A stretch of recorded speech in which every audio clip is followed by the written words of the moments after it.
যেই ভাষায় কথা বলেছেন সাংবাদিকদের নিয়ে এবং সাংবাদিকতা নিয়ে, সেই ভাষায় উনি কথা বলতে পারেন না, কারণ উনি আইনের চেয়ারে বসে আছেন।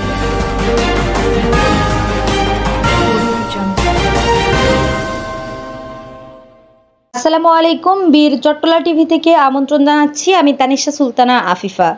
সাংবাদিকরা দেশের প্রতিচ্ছবি, তারা প্রতিনিয়ত তুলে ধরেন দেশ ও সমাজের অন্যায়, অবিচার ও বাস্তব চিত্র। কিন্তু দুঃখের বিষয়, সত্য উদ্ঘাটনের পথে তাদেরকে সহ্য করতে হয় নানান নির্যাতন, প্রতিহিংসা, জেল জুলুম। অনেক সময় দেশের স্বার্থে কাজ করতে গিয়ে জীবন পর্যন্ত দিতে হয় সাংবাদিকদের, যা কোনোভাবেই কাম্য নয়। তেমনই একটি ঘটনা ঘটেছে চট্টগ্রামে। চট্টগ্রাম মেট্রোপলিটন পুলিশের সিএমপি ডবল মোরিং থানার ভারপ্রাপ্ত কর্মকর্তা ওসি বাবুল আজাদের বিরুদ্ধে সংবাদ সংগ্রহের সময় 2 সাংবাদিককে হেনস্থার অভিযোগ উঠেছে। বুধবার 20 আগস্ট সন্ধ্যায় থানার সামনে বকেয়া বেতনের দাবিতে শ্রমিকদের চলমান বিক্ষোভ কভার করার সময় এই ঘটনা ঘটে। ভুক্তভোগী সাংবাদিকরা হলেন জয় দিন পত্রিকার প্রতিনিধি শাহিদুল ইসলাম মাসুম এবং আজকের পত্রিকার প্রতিনিধি আব্দুল কাইয়ুম। অভিযোগ অনুযায়ী সংবাদ সংগ্রহ করতে গেলে তাদের ধাওয়া দেওয়া হয়। এক পর্যায়ে ওসি বাবুল আজাদ সাংবাদিকদের মোবাইল ফোন ও মাইক্রোফোন কেড়ে নিয়ে দুর্ব্যবহার করেন।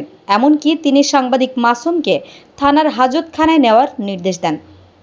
পরে পুলিশ সদস্যরা টেনে হিঁচড়ে তাকে হাজতে নিয়ে গিয়ে প্রায় 20 মিনিট আটকে রাখে। পরবর্তীতে অন্যান্য সাংবাদিকদের প্রতিবাদের মুখে তাকে মুক্তি দেওয়া হয়। এ ঘটনায় তীব্র ক্ষোভ ও নিন্দা জানিয়েছে Chittagong multimedia reporters unit CMRU। সংগঠনটির পক্ষ থেকে জানানো হয়, আগামী 24 ঘন্টার মধ্যে নিরপেক্ষ তদন্ত করে সংশ্লিষ্ট ওসির বিরুদ্ধে ব্যবস্থা না নিলে কঠোর কর্মসূচি ঘোষণা করা হবে।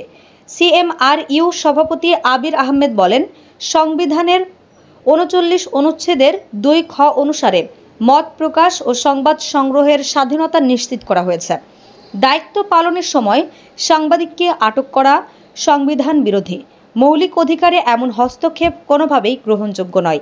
তিনি দ্রুত সুষ্ঠু তদন্ত ও দায়ীদের দৃষ্টান্তমূলক শাস্তির দাবি জানান। আমাদের আরও আপডেট নিউজ পেতে চোখ রাখুন বীর চট্টলা টিভিতে। ফেসবুকে ফলো, ইউটিউবে সাবস্ক্রাইব করুন।